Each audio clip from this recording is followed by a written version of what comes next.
Good morning, students. Myself Yogesh Swami, lecturer at Bharatiya School Shikar. Today I will teach you weather and climate. Weather and climate is the first topic of 11th agriculture and the branch of agronomy. You know about, tell you last video,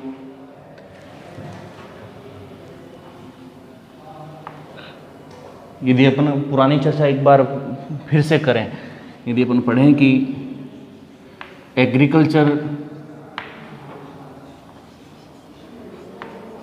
A branch of science study with management of agriculture या related to agriculture. Agriculture word come from Latin language made by ager plus cultura. Meaning of ager soil या land and meaning of cultura is cultivation.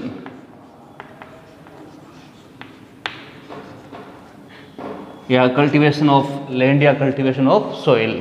Meaning of agriculture. Agriculture word come from Latin language made by ager plus cultura. Ager means soil या land and कल्चरा means cultivation. All words,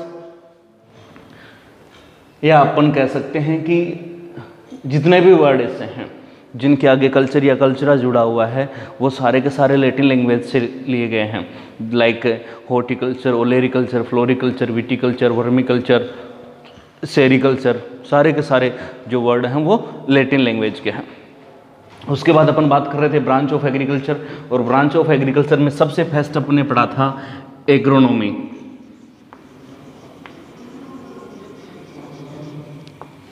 agronomy word come from Greek language made by agro plus nomos. Meaning of agro soil या land and meaning of nomos to manage या management of land या management of soil. Agronomy word come from Greek language made by agro plus nomos. Meaning of management of land या management of soil.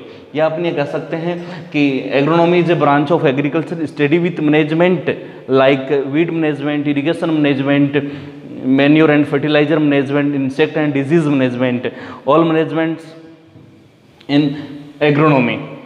और agronomy word come from Greek language.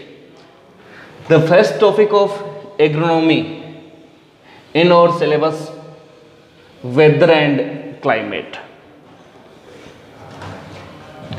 Definition, सबसे पहले यदि अपन बात करें definition of weather की,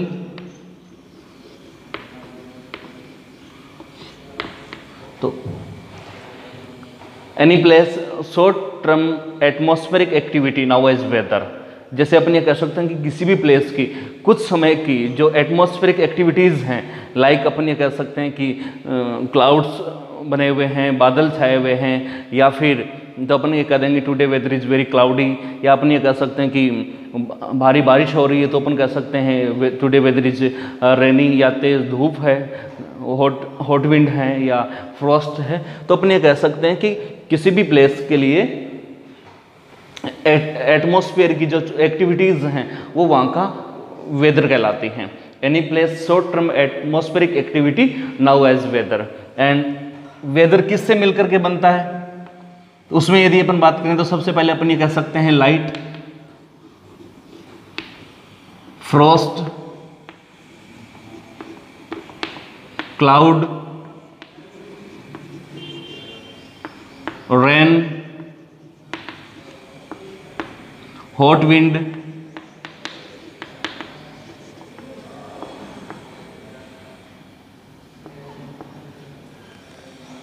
temperature. ये सारे इन सब से मिलकर के वेदर बनता है. किसी एक दिन में इन सब में से 2 या 3 या कोई एक जरूर प्रेजेंट होता है. अब ये चेंजेबल भी हैं. जबकि यदि अपन क्लाइमेट की बात करें तो क्लाइमेट, नाम दोनों के एक जैसे हैं वेदर एंड क्लाइमेट, परंतु दोनों में बहुत अंतर है. जैसे वेदर के बारे में यदि अपन पढ़ें तो any place short term atmospheric activity now as weather. And climate की यदि अपन चर्चा करें तो any place long term atmospheric activity या लॉन्ग टर्म वेदर एक्टिविटी किसी भी स्थान का मौसम है वो कुछ समय का होता है, चेंजेबल होता है ये। जैसे सुबह तेज धूप थी तो हो सकता है शाम को बारिश आ जाए, परंतु जलवायु जैसे जैसे अपन ये कहें कि राजस्थान की जलवायु हॉट एंड ड्राई क्लाइमेट है अपना, है ना, गर्म और शुष्क जलवायु है, हॉट एंड ड्राई क्लाइमेट है, तो ये इस चेंजेबल होने में अकॉर्डिंग टू एग्रोनॉमी लगभग 35 साल तक जहाँ एक जैसा मौसम रहता है उसको जलवायु नाम दिया जाता है। जबकि मौसम है वो एक दिन में 3-4 प्रकार का हो सकता है, चेंजेबल है, बदलता है, जबकि जलवायु लॉन्ग टर्म तक, लॉन्ग टाइम तक है वो परमानेंट रहती है। यदि अपन बात करें लाइट, तो according to light requirement plant classified in 4 parts. Now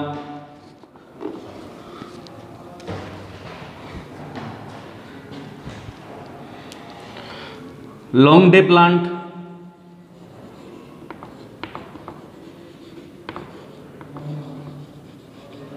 long day plants light requirement in one day 10 to 14 hours, 10 to 14, like rice, Periyar मिल्ट, या अपन कह सकते हैं बाजरा, अपन कह सकते हैं कि sorghum, oryza sativa, pennisetum glaucum, sorghum bicolor, the scientific name of these crops. Next, short day plant,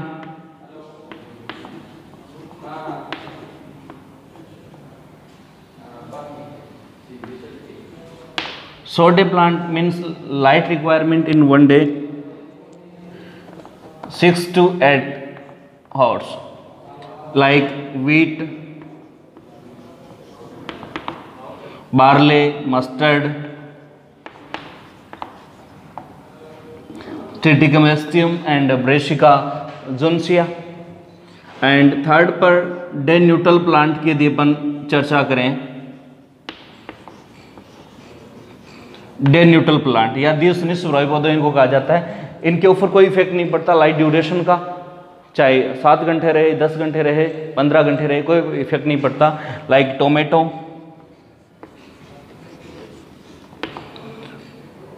sunflower. Number 3 पर यदि अपन 4th पर भी बात करें, एमडीपी, इनको अपन एलडीपी के नाम से जानते हैं, इसको एसडीपी के नाम से जानते हैं। MDP mid day plant, mid day plant means जिनको फिक्स लाइट ड्यूरेशन की रिक्वायरमेंट होती है 10 to 12 hours in one day, like sugar cane,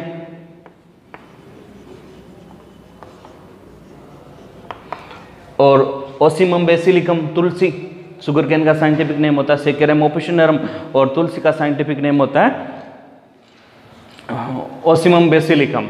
यहाँ साइंटिफिक नेम की यदि अपन बात करें तो राइस का ओराइजा सेटाइवा, पेरियल मिल्ट का पेनिसिटम गलुकम, सोरगम का sorghum bicolor, wheat triticum aestivum, mustard brassica juncea, and tomato lycopersicon esculentum and sugar cane saccharum officinarum and tulsi ocimum basilicum.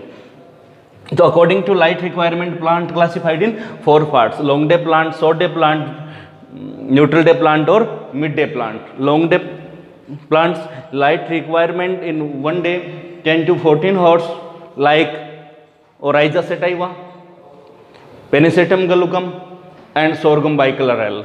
Short day plant light requirement in one day 6 to 8 hours, example Triticum aestium and mustard।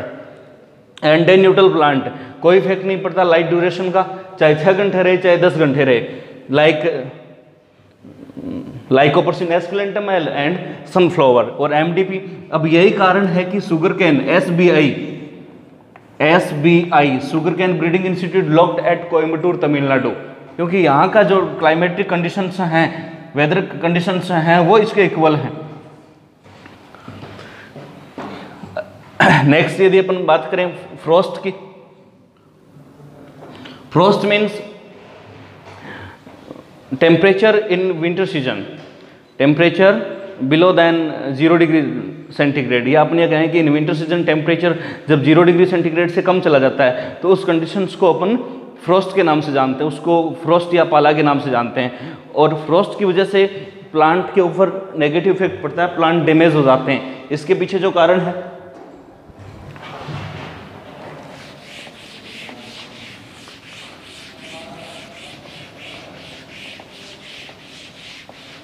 वही अपन अच्छी तरह से जानते हैं कि plant cell का जो cytoplasm भाग है लगभग लिक्विड का बना हुआ होता है, लगभग 90% लिक्विड का बना हुआ होता है। और लिक्विड का बने होने के कारण जब टेम्परेचर 0 डिग्री सेंटीग्रेड से कम जाता है तो वाटर है वो आइस में कन्वर्ट हो जाता है। तो जिससे प्लांट सेल हैं वो डैमेज होने लगती हैं और प्लांट भी पूरा डैमेज हो जाता है। यही कारण है कि अब जब अपन देखते हैं कि सर्दियों में पौधे मरने लगते हैं विंटर सीजन में। और विंटर सीजन में भी कब होता है, जब फ्रोस्ट प्रेजेंट होता है। और फ्रोस्ट का मतलब क्या होता है, टेम्परेचर जब 0 डिग्री सेंटीग्रेड से कम जाता है उस कंडीशन को फ्रोस्ट बोलते हैं। जब 0 डिग्री सेंटीग्रेड से कम नहीं जाता उसको अपन फ्रोस्ट नहीं कहेंगे, उसको अपन यही कहेंगे विंटर सीजन चल रही है, सर्दियां हैं। परंतु सर्दियों में और पाले में अंतर होता है, पाला मीन्स फ्रोस्ट। अब इससे फसल को कैसे बचाया जा सकता है, किसी भी क्रॉप को यदि प्रोटेक्ट करना है, अपन को प्रोटेक्शन देनी है, किसके लिए, फ्रोस्ट के लिए। तो फर्स्ट नंबर पर है इरिगेशन।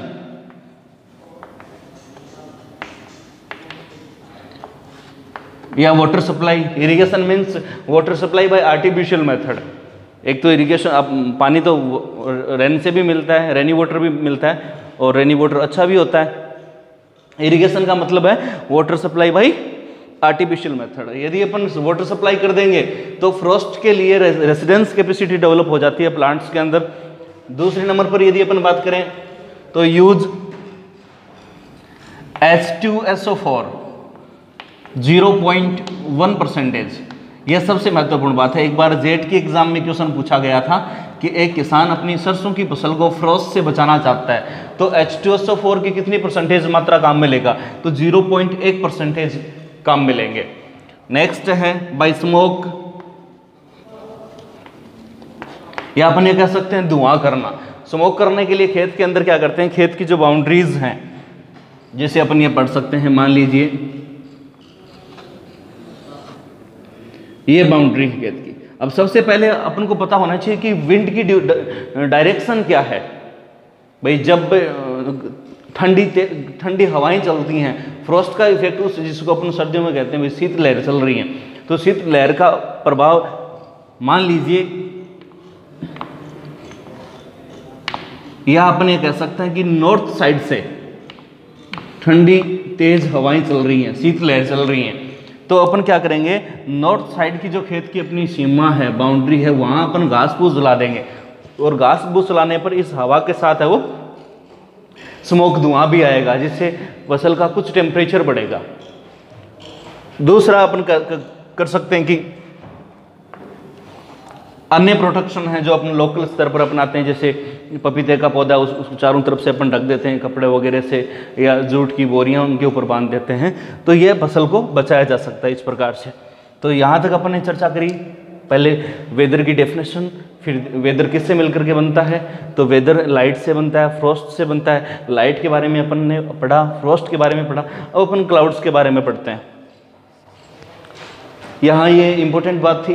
अब इसमें से आप ये सोचते हो कि क्वेश्चन कैसे बनते हैं, जैसे इसमें अपन ने पढ़ा कि इस 2 प्रकार के क्वेश्चन इसमें बनते हैं, दोनों क्वेश्चन जेट एग्जाम में आए हुए हैं। एक तो फ्रोस्ट से फसल को बचाने के लिए क्या क्या उपाय कर सकते हैं, तो इस क्या क्या उपाय में जैसे bye artificial irrigation, use H2SO4, use smoke, और लास्ट ऑप्शन था उपयुक्त सभी। तो ये सारे हैं। दूसरा क्वेश्चन बनता है कि किसी भी क्रॉप को फ्रोस्ट से बचाने के लिए, प्रोटेक्शन देने के लिए H2SO4 सल्फ्यूरिक एसिड कितना काम में लेते हैं, तो वो लेते हैं 0.1%। जैसे ये क्वेश्चन जेड एग्जाम में लास्ट ईयर में आया था। इसमें से जो क्वेश्चन बनते हैं, जैसे एग्जाम्पल अपन को दे दिया राइस नाम दे दिया, राइस है, लॉन्ग डे प्लांट है या शॉर्ट डे प्लांट है, या फिर दे दिया वीट है, लॉन्ग डे प्लांट है कि शॉर्ट डे प्लांट है, या फिर अपन को टोमेटो दे दिया, या एग्जाम्पल दे दिया कि इनमें से कौन सा डे न्यूट्रल प्लांट है, तो डे न्यूट्रल प्लांट में अपन को राइस दे दिया, वीट दे दिया, एक टोमेटो दे दिया, तो यहाँ राइट आंसर टोमेटो है। इस प्रकार के क्वेश्चन है वो बनते हैं। नेक्स्ट वीडियो में अपन पढ़ेंगे क्लाउड्स, रेन पढ़ेंगे, हॉट विंड पढ़ेंगे, टेम्परेचर पढ़ेंगे, और इन एक एक को क्रॉप के लिए क्या क्या इंपॉर्टेंस है। जैसे क्लाउड्स की यदि अपन चर्चा करें कि लंबे समय तक यदि क्लाउड बने रहते हैं तो पाउडरी मिल्ड्यू डिजीज है वो मस्टर्ड और क्यूमिन के अंदर हो जाती है। तो इन सब बातों पर चर्चा करेंगे।